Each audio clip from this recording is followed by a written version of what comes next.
Champions trophy के लिए रातों रात बदल दी गई टीम इंडिया। एक तरफ जसप्रीत बुमराह और यशस्वी जायसवाल की टीम इंडिया से कर दी गई छुट्टी, तो अब चयनकर्ताओं ने इस तरह से की है प्लानिंग जिसमें मिल सकता है सिराज और शिवम दुबे को भी टीम इंडिया में खेलने का मौका। आखिरकार कैसे 11 तारीख की रात होते होते आधी रात को बीसीसीआई ने उस टीम का ऐलान कर दिया जो कि खेलती हुई नजर आएगी चैंपियंस ट्रॉफी में, और कैसे ये टीम पहले अनाउंस की गई चैंपियंस ट्रॉफी के 15 सदस्यीय टीम से अलग कर दी गई है, ये सब कुछ हम आपको इस वीडियो में बताने वाले। वीडियो पूरा देखिएगा, पसंद आए तो लाइक कीजिएगा और शेयर करिएगा दोस्तों में। चैनल पर पहली बार आए हैं तो क्रिक रोस्ट की फैमिली में सब्सक्राइब बटन दबा करके अभी शामिल हो जाएंगे। चलिए वीडियो को शुरू करते हैं। आप सबको पता है कि भारतीय टीम चैंपियंस ट्रॉफी की तैयारी इंग्लैंड के खिलाफ सीरीज से कर रही है। अभी बहुत सारे ऐसे सवाल हैं जिसके जवाब हमें मिले नहीं हैं, लेकिन इसी बीच इस बात का इंतजार सबको था कि जसप्रीत बुमराह क्या भारतीय टीम के लिए चैंपियंस ट्रॉफी का हिस्सा होंगे या नहीं होंगे। और ऐसे में सबसे बड़ा झटका तब लगा जब शाम में यह खबर आती है, ये खबर आती है कि उन्होंने शुरुआत तो कर दिया है, लेकिन अभी भी यह बात मालूम नहीं है कि क्या वो भारतीय टीम के साथ ट्रेवल करके वहां 2 मार्च को कम से कम आखिरी जो लीग मैच होगा इंडिया का न्यूजीलैंड से उसमें खेलेंगे या नहीं खेलेंगे।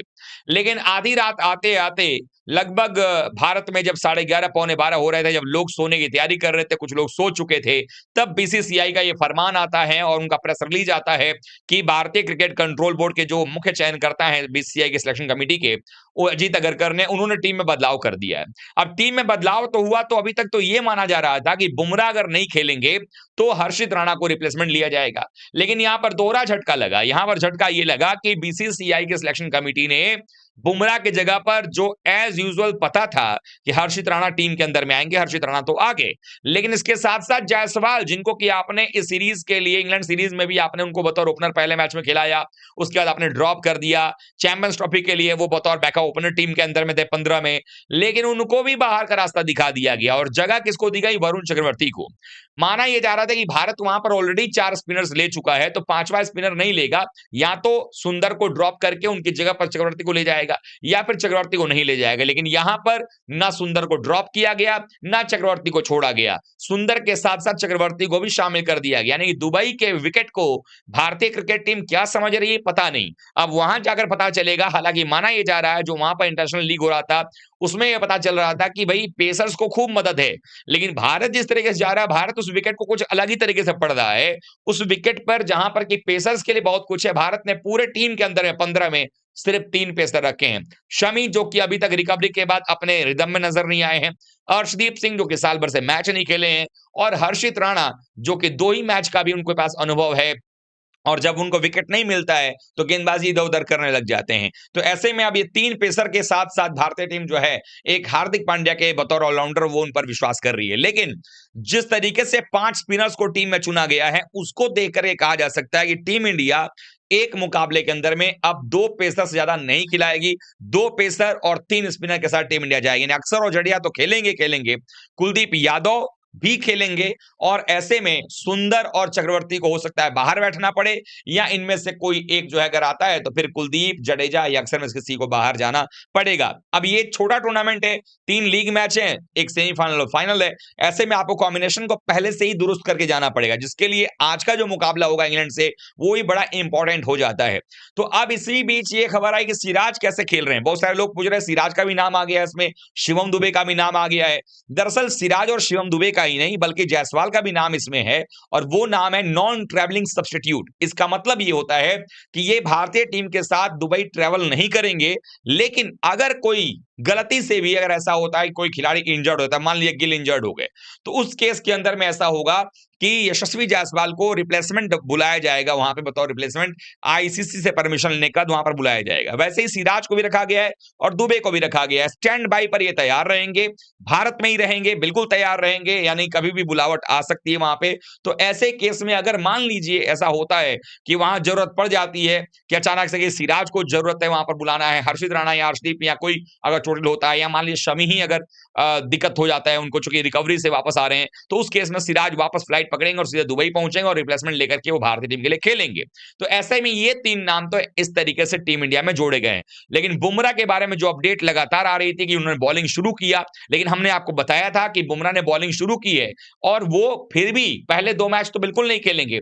नॉकआउट के लिए देखा जा रहा है और संभावना हो सकती है कि 2 मार्च को न्यूजीलैंड से जो मैच है उसमें वो शायद वो खेलें। लेकिन मैंने आपको बताया था कि नितिन पटेल जो हैं, जो हेड हैं वहां पर, फिजियो हैं, डॉक्टर मेडिकल टीम की, उन्होंने कहीं न कहीं जो रिपोर्ट दिया बीसीसीआई की सिलेक्शन कमिटी को, उसमें उन्होंने इस बात का ज़िक्र किया कि जसप्रीत बुमराह जो हैं, वो पूरे तरीके से उनको फिट होने में अभी समय लगेगा। पूरे टेंडम में, पूरा एक रिदम में बॉलिंग करने के लिए उनको थोड़ा टाइम चाहिए होगा। यानी कि कहीं न कहीं नितिन पटेल ने अपने रिपोर्ट में इस बात का ज़िक्र किया होगा कि जो चैंपियंस ट्रॉफी का डेडलाइन है, यानी कि जो 4 तारीख को आपका पहला सेमीफाइनल है, उस समय तक भी बुमराह के फिट होने के चांसेस कम हैं। यानी अगर आप लेके भी जाते हैं तो एक रिस्क होगा, क्या पता जब रिप्लेसमेंट लेना हो उस समय ना मिले तो और परेशानी बढ़ सकती है। इसीलिए हाफ फिट बुमराह को ले जाने से बेहतर होगा 100% फिट प्लेयर्स के साथ जाया जाए। और ऐसे में हर्षित राणा, जिनको कि इसी वजह से जो है इंग्लैंड सीरीज में पहला और दूसरा दोनों मैच खिलाया गया था, और अब तो आज तीसरा मैच भी शायद वो खेल जाएं, तो ऐसे में ये कोशिश किया गया था कि भाई आप जो है वहां पर तैयार रहें। तो हर्षित को भी अनुभव दे दिया गया है। अर्शदीप भी बॉलिंग कर लेंगे एक मुकाबला, अर्शदीप को भी शायद आज खेलने का मौका मिलेगा, क्योंकि 1 साल से क्रिकेट वो वनडे का खेले नहीं है, टी20 में जरूर खेले हैं, लेकिन 10 ओवर की बॉलिंग एक अलग तरीके का आर्ट है। तो ऐसे में अब आपको तैयार रहना पड़ेगा। पहले से ही अगर ये बात जानकारी आपको रहेगी तो शायद टीम इंडिया की तैयारी भी बेहतर हो सकती है। अगर आप पहले से जानते रहेंगे कि भाई हमारे पास बुमराह नहीं है और हम ज्यादा कुछ अब आगे नहीं जा सकते, तो बुमराह को लेकर के भी ये बात जो चल रही थी, वो अब इसका एपिसोड यही खत्म हो जाता है। यानी जसप्रीत बुमराह जो है आपके टीम इंडिया के लिए अब चैंपियंस ट्रॉफी नहीं खेलेंगे। साथ ही साथ जायसवाल को भी बाहर कर दिया गया है। भारत जो है 5 स्पिनर्स के साथ जा रहा है। एक बार मैं आपको पूरा 15 बता देता हूं कि 15 क्या है। रोहित शर्मा और गिल ओपनिंग करेंगे।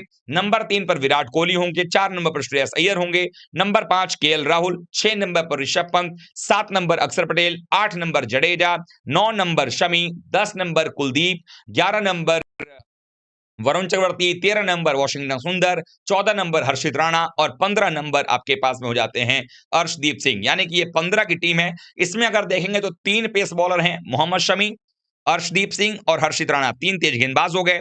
उसके अलावा आपके पास में 5 स्पिनर्स हैं। 5 स्पिनर्स का नाम मैंने बता दिया, वरुण चक्रवर्ती, वॉशिंगटन सुंदर, अक्षर पटेल, रविंद्र जडेजा और कुलदीप यादव। यानी 5 स्पिनर्स, 3 पेसर, 8 हो गए। 2 विकेट कीपर हैं कुल आपके केएल राहुल एंड ऋषभ पंत, तो हो गए 10। एक ऑलराउंडर हार्दिक पांड्या भी हो गए, पेस ऑलराउंडर, तो हो गए 11, और 4 बल्लेबाज हो गए, यानी कि रोहित, गिल, विराट और श्रेयस अय्यर। तो कुल 15 का ये स्क्वाड है। और मैंने ये बात बताई थी आपको पहले भी कि कहीं ना कहीं अगर एडजस्ट करना पड़ेगा तो ये भी हो सकता है कि रिजर्व में जायसवाल को डाल करके उनकी जगह एक पेस बॉलर ले लिया जाए। लेकिन पेस बॉलर तो नहीं लिया गया, लेकिन स्पिनर जरूर ले लिया गया जायसवाल की बलि चढ़ा करके। हालांकि ठीक है, ये एक अच्छा फैसला भी हो सकता है। शायद अब टूर्नामेंट जब वहां पर हम खेलेंगे 20 तारीख को, उस समय तक विकेट कैसा होता है, अगले 10 दिन के अंदर विकेट में और क्या चेंजेस आते हैं, ये वक्त बताएगा। लेकिन फिलहाल के लिए जो वहां पर लीग खेला गया है उसमें पेसर्स को ज्यादा मदद मिल रही थी, स्पिनर्स को उतना परचेज नहीं था। हालांकि ऐसा नहीं था कि बिल्कुल भी नहीं था, लेकिन हाँ उतना नहीं था जितना कि पेसर्स को था। अब देखना होगा टीम इंडिया और खास करके कोच गौतम गंभीर और रोहित शर्मा कप्तान, ये दोनों मिलकर के किस तरीके से टीम को आगे ले जाते हैं।